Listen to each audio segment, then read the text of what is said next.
మేడ్చల్ జిల్లా Rachakonda commissioner Sudhir Babu Malkajgiri DCP ఆదేశాల మేరకు Pocharam IT corridor police station పరిధిలో పీస్ కమిటీ మీటింగ్ డీజే ఆపరేటర్లతో మీటింగ్ నిర్వహించారు. పోచారం సీఐ రాజు వర్మ రాబోయే వినాయక చవితి పండుగ సందర్భంగా ఉన్నత న్యాయస్థానాల ఉత్తర్వుల ప్రకారం డీజేలకు అనుమతి లేదని, వినాయక మండపాల దగ్గర వినాయక ఊరేగింపులో డీజేలు నిషేధమని తెలిపారు. ఆజ్ఞలు ఉల్లంఘించిన వారిపై చట్టరీత్యా చర్యలు తీసుకుంటామని సీఐ రాజు వర్మ తెలిపారు. ప్రజలకు ఇలాంటి ఇబ్బందులు కలగకుండా 24/7 తమ పోలీసులు ప్రజల్లో ఉంటారని ప్రజలందరూ సహకరించాలన్నారు.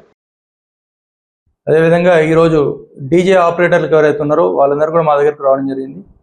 వాళ్లకు గౌరవ న్యాయస్థానాల యొక్క ఉత్తర్వులు ఏవైతే ఉన్నాయో దాని ప్రకారంగా డీజేలకు 50 డెసిబుల్స్ దాటిన సౌండ్స్తో కూడిన ఏదైతే ఉన్నాయో వాటన్నిటి కూడా పెట్టద్దు అని చెప్పేసి డీజే ఆపరేటర్లకు మేము నోటీసులు కూడా సర్క్యులేట్ చేయడం జరిగింది.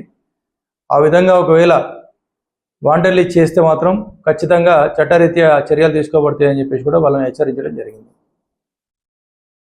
ఈరోజు గౌరవ సిపి రాచకొండ గారు మరియు మల్కాజిగిరి జోన్ డీసీపీ గారి ఉత్తర్వుల మేరకు పోచారం పోలీస్ స్టేషన్ యందు పీస్ కమిటీ మీటింగ్ పెట్టడం జరిగింది. అదేవిధంగా డీజే ఆపరేటర్లకు కూడా ఈ మీటింగ్కు ఆహ్వానించడం జరిగింది. దీంట్లో భాగంగా ఈ పీస్ కమిటీ మీటింగ్లో భాగంగా అన్ని కులాలకు సంబంధించి అన్ని మతాలకు సంబంధించిన వ్యక్తులు కూడా హాజరవడం జరిగింది.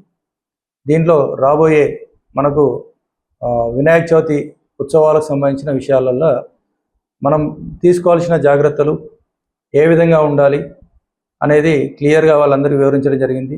అదేవిధంగా ఆ పబ్లిక్ నుంచి కూడా సలహాలు సూచనలు తీసుకోవడం జరిగింది.